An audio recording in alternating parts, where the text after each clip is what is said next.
Alors Christophe Chassol, vous me disiez, c'est une première pour moi de voir le film comme ça. Oui, ce film-là, oui, je l'avais pas vu dans une salle. Non, je l'avais pas vu dans une salle encore. Parce que d'habitude, vous jouez devant le film. Ouais. Comme hier soir, par exemple, et avant-hier soir. En fait, Mathieu, le batteur, qu'on voit souvent pendant le film, est ici, de l'autre côté avec les claviers. Et on joue toute la musique du film, avec plein de musique aussi préenregistrée dans le film, les voix, des claviers, des tas de choses, quoi, voilà. Alors on entend dans le film, il y a une chanteuse, je crois qu'elle est japonaise. C'est une grosse star au Japon, hein, il me semble. Ouais, Celle qui est dans l'ascenseur. C'est un peu Beyoncé du Japon. Ouais. Voilà. C'est Crystal Kay. Ouais. C'est une vieille amie depuis longtemps. Ouais. Et elle dit cette phrase: la forme la plus pure du jeu, du plaisir, c'est peut-être d'avoir la main de quelqu'un dans la vôtre. Ah, elle dit pas ça vraiment. Ouais, c'est à peu près ça. Elle dit, elle je lui demande pourquoi. Attends, je lui demande qu'est-ce qu'il y a de bien, enfin pourquoi c'est un jeu les hand games, quoi, les jeux de main. Pourquoi c'est un jeu. Elle dit que it's like the purest form, like you don't need anything else but you and somebody else and you. Tu n'as besoin de rien que toi et quelqu'un d'autre et tes mains. Voilà, en gros, elle dit ça. You don't need anything else but you and somebody else and your hands. Plus qu'une adaptation d'un roman complexe, parce qu'il va falloir parler de ce livre, Le jeu des perles de verre, dont on voit les phrases au tout début. Plus que l'adaptation d'un roman complexe, Ludie, c'est le prétexte pour vous de jouer sur tous les sens du mot ludique, et donc du jeu. En quoi consistait le jeu pour ce film-là, Christophe Chassol, par rapport à tout le reste de ce que vous menez avec pour ceux qui ont peut-être vu cette semaine vos autres films ou écouté les autres disques, ce que vous appelez des ultrascores? La différence avec les autres films là, c'est qu'il y a du fond vert, donc il y a des personnages qui arrivent, enfin là ça m'a fait rire, je les ai vus comme un espèce de fil rouge, comme des des espèces de petits chœurs grecs qui vient rythmer à des moments, et en fait ils viennent appuyer ce qu'on entend, en fait la musique concrète, quoi. Ils viennent appuyer, ils viennent montrer un peu plus la musique, quoi. Donc il y a une couche supplémentaire de réalité, quoi, avec eux, avec le fond vert. Tu comprends? J'avais dit une fois en blaguant que votre nom, c'était un peu comme celui d'un félin qui serait posé sur une note, mais je m'aperçois avec le temps que cette image du chat, elle vous correspond décidément très bien, Christophe Chassol. Bah, oui, joueur. Donc vous êtes musicien-compositeur. Moi, je vous avais remarqué d'abord à côté de d'autres musiciens, comme à côté de Sébastien Tellier, que vous accompagnez. Et puis à un moment, vous êtes devenu central pour les gens qui vous voient. Il n'y a plus que vous, parce que vous êtes le seul à faire ce qu'on vient de voir, ce qu'on vient d'entendre, ce que vous appelez des ultrascores. Ça vous a fait remarquer partout dans le monde entier. Mais la technique est complètement volée, hein. C'est-à-dire que l'harmonisation du discours, ça c'est des techniques qui datent des années 20. C'est déjà Bartók, Janacek aussi faisait ça. Et puis plus récemment, tu as Hermeto Pascoal, qui en 92 a fait un album qui s'appelle Festa dos Deus, le festin des dieux, où il harmonise la voix d'une petite fille dans un bain, qui prend son bain avec sa mère, un bon discours d'un président, un commentateur de football, et Steve Reich en 88 avec Different Trains, qui harmonise les voix des rescapés de Caen et des gens des compagnies de train. Donc la technique d'harmoniser le discours, elle vient de la musique concrète, en gros, qui est une tradition assez française aussi, dans les années 50, tu vois, aussi avec Pierre Schaeffer, Pierre-Henry, tu vois, le GRM. Et donc le fait de prendre des sons concrets, du field recording, c'est des vieilles techniques. Moi je le fais avec la vidéo. Ça a commencé comment pour vous? Pas mal. Allez, avec qui? Ça a commencé... Vous l'avez fait avec Gilles Deleuze, avec Barack Obama, avec un tas de gens.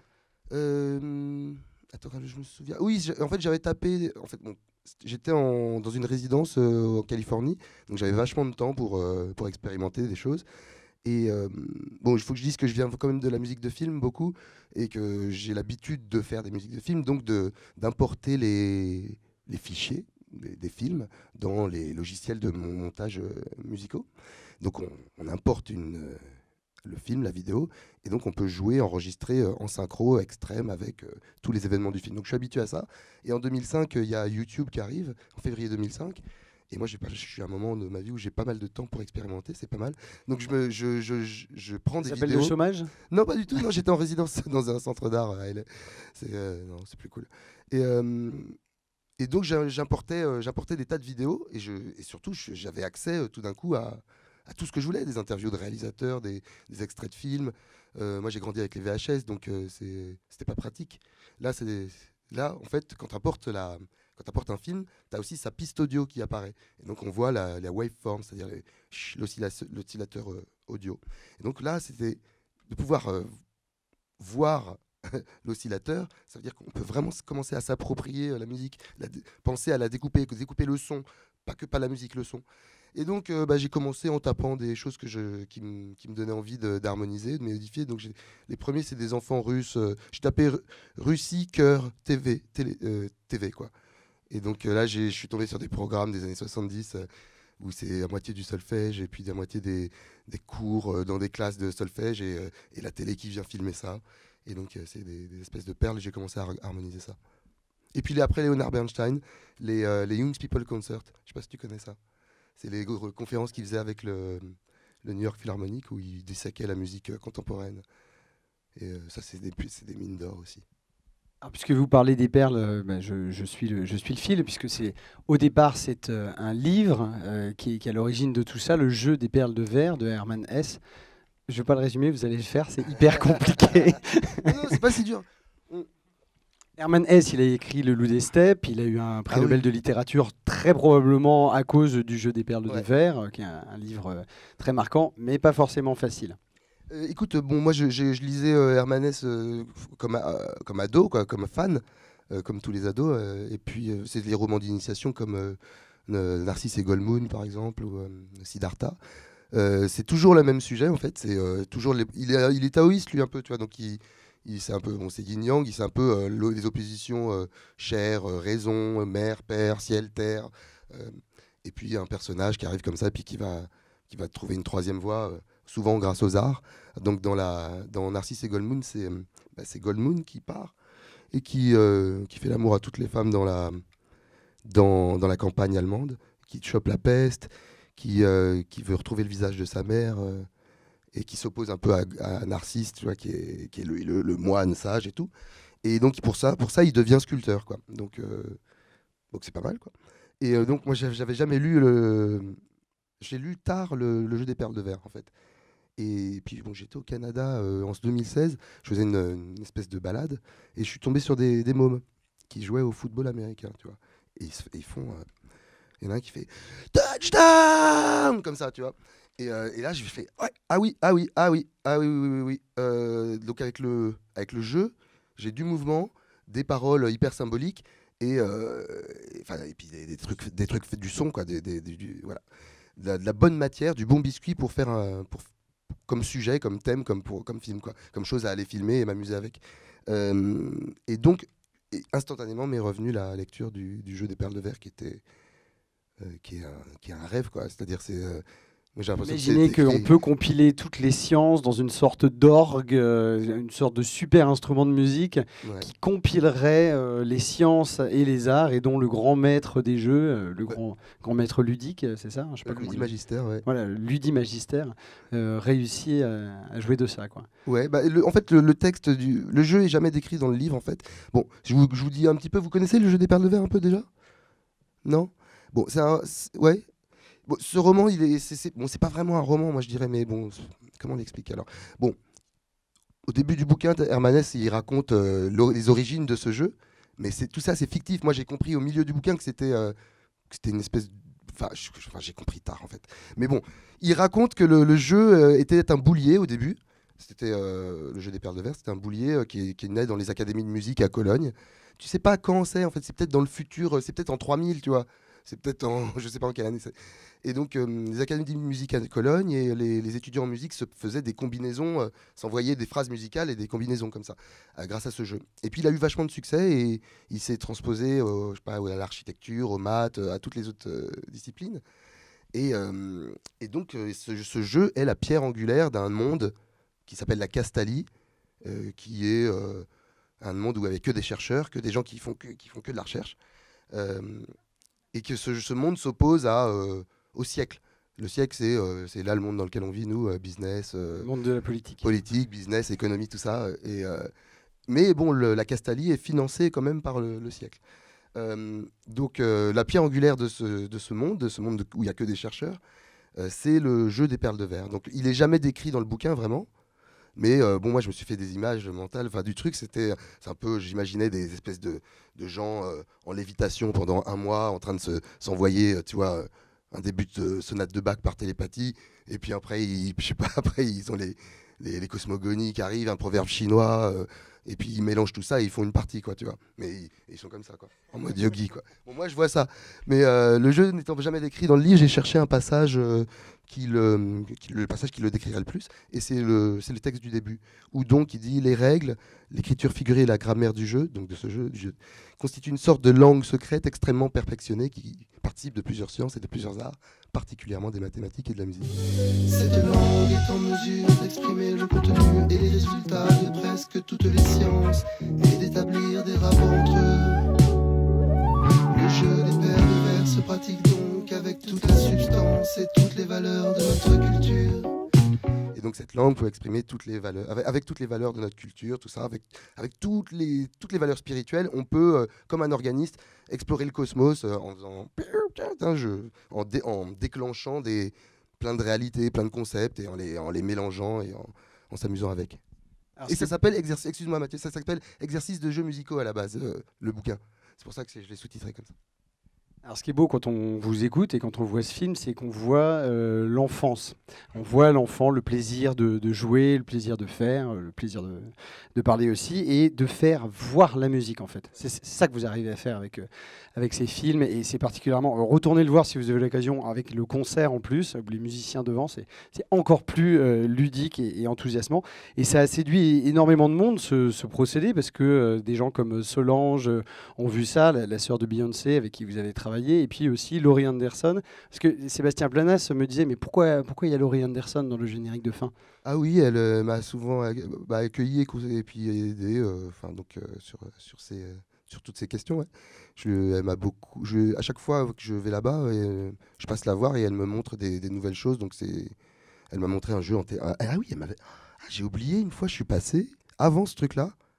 Je suis passé chez elle. Elle habite à New York là, dans un grand truc et elle avait créé un jeu comment ça s'appelle les masques en réalité virtuelle, ouais. Et elle m'a fait jouer à ce truc-là et c'était un jeu où on pouvait d'ailleurs composer, faire des. Ah oui, tiens, c'est marrant. J'avais oublié. Et oui, c'était avant. Ouais, on sert à ça. Et donc voilà, elle fait. Enfin oui, on discute. Mais elle et puis des gens aussi comme Terry Riley aussi avec qui on correspond, qui me supporte. Le cinéma et les livres, c'est un peu partout dans votre... Je vous pose la question parce qu'on est au FILAF, un festival international du livre, d'art et du film. Merci de l'accueil d'ailleurs. Ils sont partout dans votre musique, Christophe Chassol, parce que je crois que c'est en devenant le nouveau compositeur du générique de La Gaumont, que vous avez rencontré votre éditeur, Bertrand Burgala. Ouais.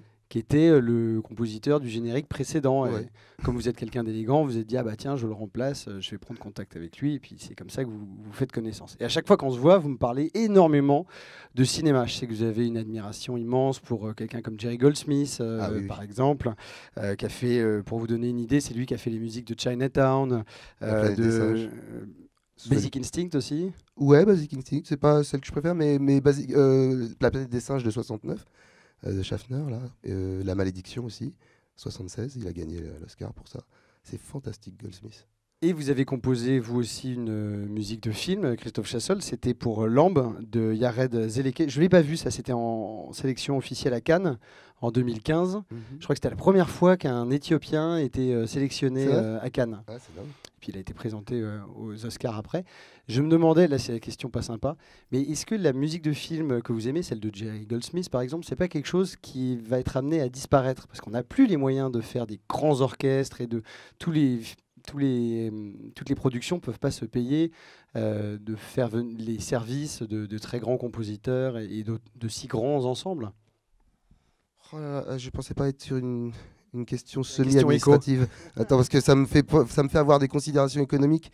Et puis il y a beaucoup de réalisateurs qui commencent à monter leurs films en mettant des musiques préenregistrées et puis ils se disent finalement je préfère payer des droits d'auteur plutôt que de payer un type qui va faire une musique que j'ai pas écoutée. Non, je pense pas. Je pense que je vois le niveau. En fait, bon, moi j'ai un truc esthétique avec les années 80. J'aime pas les années 80. Enfin surtout en musique de film, j'aime ce qui se passe avant.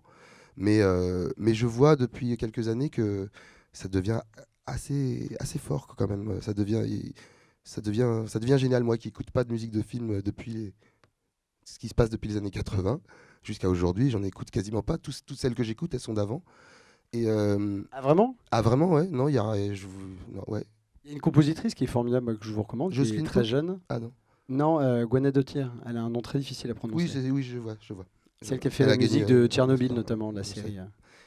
Non, mais oui, il y a des gens super. Il y a Wanotrix. Enfin, il y a des.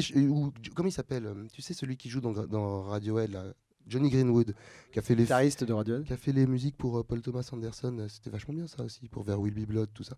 Mais bon, non, récemment, même sur des trucs sur Netflix, même des séries B, je vois des trucs avec des réalisateurs qui laissent beaucoup de place, avec de l'ambition un peu pour la musique, qui laisse pas mal de place. Donc ça revient, et je pense que non, je pense que je sais pas, vous pensez que le cinéma se porte bien? Moi, je sais pas, je me rends pas compte. Donc si le cinéma se porte bien, les On musiques n'y a de pas films beaucoup vont bien été se ces porter. derniers temps. Mais non, j'imagine que si ça se porte bien, si les gens ont des idées, ils laissent de la place à la musique, ils font confiance à. En fait, tu sais, c'est cette relation entre le réalisateur et le monteur et le compositeur. Si elle est vertueuse, c'est génial. Tu peux tester plein de choses. T'es pas obligé de faire de l'orchestre à l'ancienne. Tu peux aussi enregistrer. Vous aviez fait beaucoup de piano, par exemple, pour la bande originale. Pour Lamb Ouais. Oui, bah oui, je m'adapte au budget, ouais. Non, écoute, non, il y a plein de façons de contourner. Enfin, moi, je trouve un peu, bon, l'orchestre, oui, bah, peut-être que ça a plus le même sens qu'avant, peut-être aussi. Moi, je sais que j'aurais pas envie là de faire un truc à la John Williams, tu vois, même si c'est génial. Je sais plus. Il y a d'autres façons maintenant, peut-être de traiter l'orchestre, tu vois, tu peux enregistrer des bouts de choses et non, je sais pas, je t'avoue, je sais pas, j'ai pas encore réfléchi à ça. Je sais pas comment ça va aller devenir les projections, je sais pas.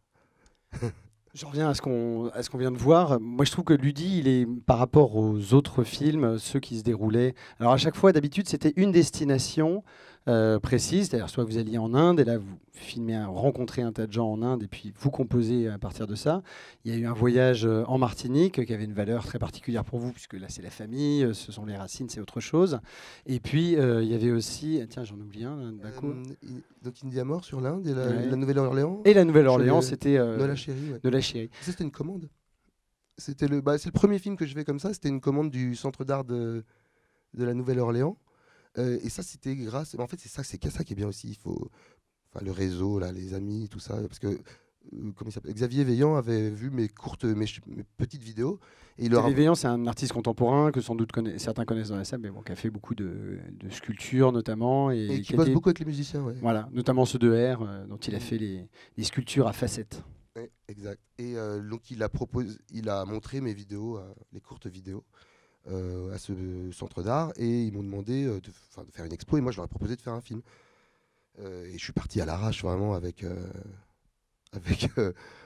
un gars au son qui était un acteur des experts Miami, tu vois, et qui savait pas du tout prendre le son. Je suis parti avec, ouais, on est parti à l'arrache. Et donc, mais c'était très fort parce que c'était un peu après Katrina et c'était la première fois que je faisais un film comme ça, un espèce de, ouais, que j'abordais le truc documentaire pour aller me faire de la matière. Et ouais, c'était intense. Mais en plus, chacune de ces destinations, elle a une couleur musicale hyper forte. L'Inde, en musique, c'est tout un continent, c'est même d'autres règles, c'est une autre temporalité, une autre philosophie. C'est la même chose en Martinique. Enfin, la musique de la Caraïbe, elle a irradié partout. Et là, pour Ludi, il n'y a pas tellement de territoire. Non seulement il n'y a pas forcément de direction, puisqu'on va au Japon, on est dans une cour de récré en France, on finit peut-être dans les Alpes, mais je ne sais pas si c'est une incrustation, cet enfant qu'on voit devant la Ça, neige. c'est où? On est à Val d'Isère, on est en vacances. On est devant, je sais pas, on est dans le chalet, on est devant les... Ouais, c'est juste à la montagne. Et donc, je disais, pas pour celui-ci qu'on vient de voir, Ludi, pas de territoire musical. Est-ce que finalement, ça rendait pas les choses plus libres? Alors, vous me direz, adapter, enfin partir de Hermanès, c'était déjà suffisamment compliqué comme ça. Est-ce que du coup, ça permettait d'avoir un peu plus d'aisance, de pas être dans un terrain qui est déjà très balisé musicalement? Oui, on faisait la blague, je voulais pas faire, je sais pas, Chassol au Congo, quoi. Enfin, tu sais, un truc. Tu vois. Non, mais c'est vrai, tu vois, en fait, non, mais j'avais des envies, en fait, j'avais vraiment l'envie de parler de ce thème du jeu. Et donc j'ai lu un sociologue qui s'appelle Caillois, Roger Caillois, peut-être vous connaissez, qui a écrit Des jeux et des hommes. Il y a Huizinga aussi qui a écrit là-dessus. Et donc Caillois, il fait une classification des jeux. Et je suis parti de ça, en fait, un peu. Il fait cette classification qui est compétition, hasard, simulacre et vertige. fait qu'on a envie de jouer à un jeu, en fait. Ça, c'est déjà des questions passionnantes. Bah, moi c'est juste qu'une fois que j'avais le thème, je le vois partout. Après, je le vois partout. Et surtout, quand je vais travailler, je dis que je vais jouer. Enfin, nous, on joue. Donc, la compétition, voilà, vous connaissez tous. Le hasard, les jeux de hasard. Le simulacre, ça, c'était assez intéressant. C'est le rôle, c'est-à-dire jouer un rôle. Et le vertige, c'est se mettre la tête à l'envers, quoi. Donc, et donc, je suis parti de ça pour faire un peu mon plan, pour savoir ce que j'allais filmer, quoi. Tu vois, par exemple, je voulais filmer, je voulais un sport, quoi. Je voulais un sport et bon, le basket me paraissait le mieux parce que non seulement tous les gars qui jouent sont des musiciens, donc c'est des amis, et Mathieu est le batteur. Avant qu'il se fasse décolorer les cheveux. Voilà, il y a ça, il avait perdu un pari, c'est pour ça. Et donc ouais, je voulais un sport, tu vois, j'ai essayé plein de sports, j'ai fait plein de trucs, j'ai harmonisé des commentaires de foot, des matchs, des échanges de tennis avec les respirations. J'ai harmonisé quasiment presque, enfin beaucoup de séquences des Jeux Olympiques de 68. J'ai fait beaucoup de travaux préparatoires. Et donc, que te disais-je? Oui, pour aller choisir quoi filmer, oui, compétition, hasard, simulacre et vertige. Vertige, c'était bon voilà. Donc l'ascenseur. L'ascenseur, ouais, l'ascenseur, le roller coaster, enfin les montagnes russes là. Et l'ascenseur, c'est un peu, bon, c'est aussi parce que c'était triste, quoi. Voilà. On a vu aussi beaucoup, il y a beaucoup d'images, mais il y a aussi de l'image du dessin animé. Et d'ailleurs, c'est la couverture de l'album, elle est dessinée. D'habitude, c'est des photos. Là, c'est un dessin. Et vous avez voulu travailler avec Gaëtan Brizzi, qui a réalisé la pochette. Alors, Gaëtan Brizzi, avec son frère jumeau Paul, c'est des réalisateurs de films d'animation. Ils ont travaillé avec Disney. C'est des gens assez recherchés. Et je crois que même qu'ils ont été formés par Paul Grimaud, celui qui a fait Le Roi et l'Oiseau, notamment. Pourquoi vous avez voulu travailler avec lui, avec ce dessin, ce charbon? Et, Gaëtan, en fait, moi j'étais en 2000, il y a Fantasia 2000 qui est sorti, donc j'ai vu ça au cinéma, et puis donc j'étais fou du truc. Déjà, j'étais fou de Fantasia. Fantasia, c'était d'ailleurs, c'est concerto pour cinéma, tu sais, le sous-titre normalement. Bon, c'est les années 40, et puis donc il y a Fantasia 2000 qui arrive, donc je suis comme un fou. Et je vois la dernière séquence, c'est l'oiseau de feu. Donc Stravinsky, l'oiseau de feu, avec une histoire d'une petite fée nature qui naît du souffle d'un cerf et qui donne vie à toute la terre qui est morte. À chaque fois qu'elle passe quelque part, les fleurs poussent, tu vois, et donc elle arrive en bas d'un cratère et elle fait pousser l'herbe, mais là ça marche plus. Et donc elle rentre dans le cratère, et là il y a l'oiseau de feu, et l'oiseau de feu dégomme tout. C'est avec la musique avec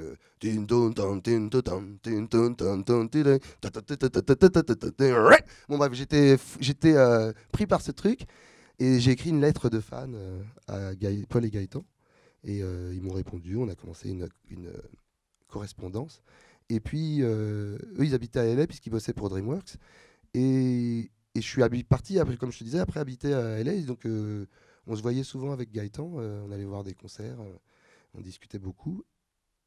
Et donc ça m'a paru évident après que si je voulais de l'animation ou des dessins, de lui demander. Et alors, je ne sais pas si c'est clair le concept du jeu de la phrase. C'est assez beau, on n'arrive pas à savoir si c'est la phrase qui a suscité le dessin ou l'inverse. Ouais. Et je vais pas te dire. Non, je vais vous dire, il n'y a rien de caché. Non, la phrase, en fait... Oh, attends, comment ça se passe déjà?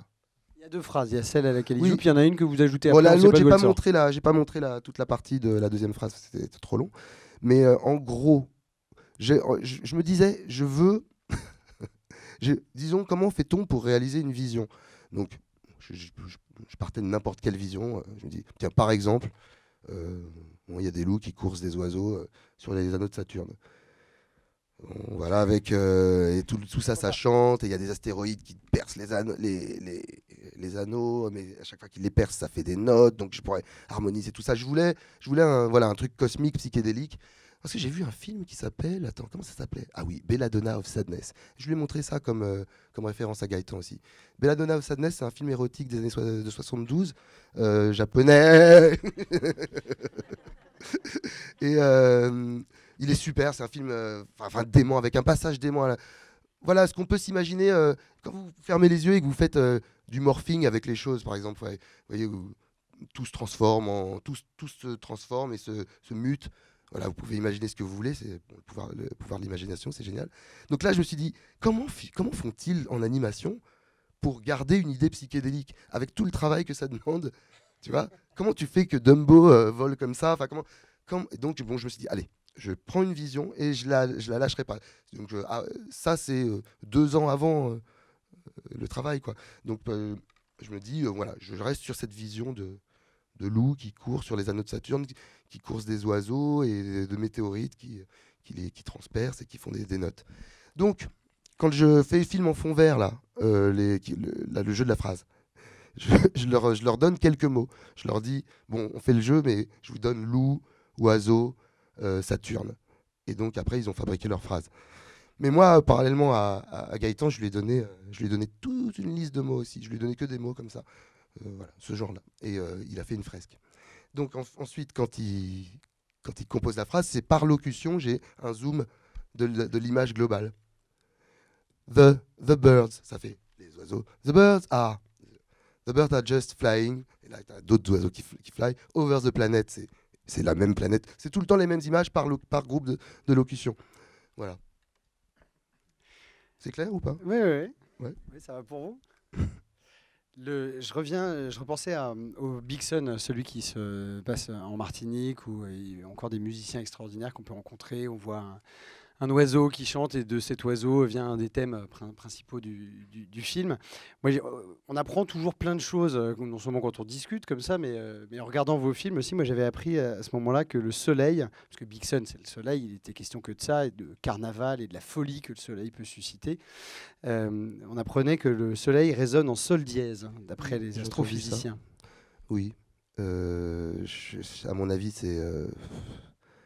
je veux dire, une blague d'astrophysicien. Ouais, voilà, j'ai entendu ça, mais je me suis dit, j'ai eu l'info, mais après, ça ne m'a pas servi à autre chose. Tu vois ce que je veux dire? Et je me demande si vous ne faites pas de la musique pour apprendre des choses, si en fait, c'est pas un jeu de prétexte. Ah ouais, si c'est bien, ça nous aussi, c'est vrai que ça donne un prétexte. Ouais, c'est vrai. Là, on a eu une commande, par exemple, du... C'est gentil, merci. Ah mais allez, vous inquiétez pas. Salut. On a eu une commande du Kingston Festival des Arts qui nous a demandé de faire un même film comme ça et une performance. Et le thème était Bruxelles. Et je sais pas, j'ai trouvé ça génial juste comme thème. Donc ouais, je sais pas, j'ai digué, je me suis fait l'histoire de Bruxelles. Il y a une histoire qu'il faut raconter, celle de Bruxelles, qui est incroyable. Moi, j'ai eu l'occasion de le voir, ce film. Oui, c'était en direct. Oui, c'est vrai, oui, on pouvait. Il suffisait de s'inscrire et on pouvait le voir. Il y a un échafaudage à Bruxelles dont il faut parler, parce que je pense que ça dit assez bien l'esprit de Bruxelles. Vas-y, je t'en prie. J'essaie parce que je le connais pas encore par cœur, mais il y a un échafaudage. Les échafaudages au mon âge, ça veut dire qu'il y a des gens, ils ont été condamnés là à 30 ans de réclusion, à perpétuité, à 30 ans de réclusion. Ils vont sortir, ils vont se dire, mais c'est toujours pas fini ce truc. Voilà, c'est ça. Le palais de justice à Bruxelles est en travaux depuis plus de 30 ans et l'échafaudage ne bougera jamais parce que la société qui faisait les travaux a fait faillite. Voilà, ça c'est une situation bruxelloise et dont à peu près tous les personnages vous parlent à un moment ou à un autre. C'est-à-dire qu'ils vous font visiter la ville, ils ont visiblement connaissent un peu votre travail, ils vous disent bon Christophe, je vais te montrer ça, je t'emmène là, et ils vous font rencontrer ou voir des choses extraordinaires. Mais à chaque fois il y a cet échafaudage qui est un peu comme le point central. Elle le dit, c'est un running gag à Bruxelles, il y a des échafaudages. Ouais. C'est assez drôle. Ouais. Et pour Bruxelles, on a, oui, je l'apprends des trucs parce que je sais pas, c'était tellement cosmopolite les gens qu'on allait filmer là, donc ouais, j'aime bien apprendre des choses, ouais. C'est chouette. C'est pas très intéressant ce que je dis, mais Moi, j'aurais une autre question sur la réception de vos films, de votre musique, notamment quand on voit comme ça, et puis c'est pas la première fois que vous rencontrez du public juste après l'avoir fait. J'imagine qu'il y a des gens qui réagissent plutôt aux scènes d'enfants, parce que voilà, il y a un enthousiasme, il y a une joie à faire, à voir. Mais ce qui me frappe, c'est que ça parle toujours de deux choses. La répétition, qui est un principe musical, hein. On aime pas une musique la première fois qu'on l'entend. On l'aime la deuxième fois parce qu'on s'en souvient, parce qu'il y a un souvenir. Donc, mais en même temps, l'ennui vient aussi de la répétition. Il y a des morceaux qu'on a en tête et qui nous fatiguent parce qu'ils ne sortent plus. Donc la répétition, c'est vraiment au cœur de ce que vous faites. Et la mémoire. Et d'ailleurs, on le voit là quand vous nous parlez, pour vous rappeler d'une séquence, vous la chantez. Et moi, pour être confronté à la maladie d'Alzheimer, les gens qui perdent la mémoire se souviennent, les choses reviennent grâce au son ou grâce à de la musique, ce qui est extra. Donc si vous voulez enraciner des choses dans votre tête, faites-le avec de la musique. Et je pense que c'est comme ça que vous arrivez à retenir autant de choses. Ouais, mais je me suis toujours dit que, j'aime bien. On critique souvent le par cœur, je sais pas, à l'école, dans l'éducation. Mais moi, j'aime bien le par cœur parce que je le vois comme des outils qu'on a à vie, dans sa besace, quoi, pour nous accompagner dans la vie. Donc ouais, le fait de pouvoir, le chant, pouvoir les placer, de placer les notes comme ça, c'est une mémoire directe, ouais, et donc on se rappelle de plein de trucs. C'est bien. Ouais, j'aime beaucoup. Et je me disais même que oui, ça peut être des techniques des techniques de répétition, des techniques d'apprentissage, quoi, tu vois. Et la répétition, l'idée, c'est quand même que la boucle, c'est-à-dire que donc on répète une même chose, on donne à voir une même chose, mais tout le temps différente parce que les accords changent derrière aussi, ou l'arrangement change derrière. Ouais. Et vous augmentez le réel. Et sinon, pour répondre un peu à ta question de tout à l'heure aussi, ce qu'il y a de différent, c'est que, je me rends compte là, c'est que les autres sont beaucoup plus documentaires et vachement sur les personnages. Là, les personnages sont un peu plus comme des pions, en fait. Mais je dis pas que c'est des pions, parce que c'est tous des amis. Mais le fait de les mettre le fond vert, ils sont pas contextualisés vraiment, ça déshumanise un petit peu. Les autres films sont plus dans l'émotion directe. Mais moi, l'émotion de celui-ci, elle vient déjà du rire, parce que je trouve hyper drôle, en fait. Ça me fait rire, quoi, moi. Les choses me font rire. Et puis, on s'attache peu à peu à des choses en se disant que ces tournages ont eu lieu, quoi. Tu vois, les tournages en fond vert, ils sont réels. C'est quand même du réel, quoi. Tu vois, et voilà, je passe moins de temps aussi sur les personnages, tu vois, pas dans la cour. Pour mettre tout ce que je voulais mettre, je pouvais pas rester autant de temps sur chaque personnage. J'ai tellement bossé dessus, sur des marelles, sur des tonnes de jeux que j'ai mélodifiés, une Marseillaise qui me chante, voilà. Mais là, je voulais une boîte à outils implacable où tu regardes n'importe quand dans le film et tu as tout le temps un truc qui te divertit, qui t'amuse, tu vois, et qui a un engrenage un peu tu vois, une espèce de boîte comme ça, une petite boîte bien branlée. Ce qui, dans cette époque d'entertainment, tombe juste. Ouais. Mais t'inquiète pas, c'est pas non plus, ça se rue pas dessus, hein, t'inquiète. Merci à tous d'être venus. Merci beaucoup. Merci Mathieu. Merci Christophe Chassol. Merci.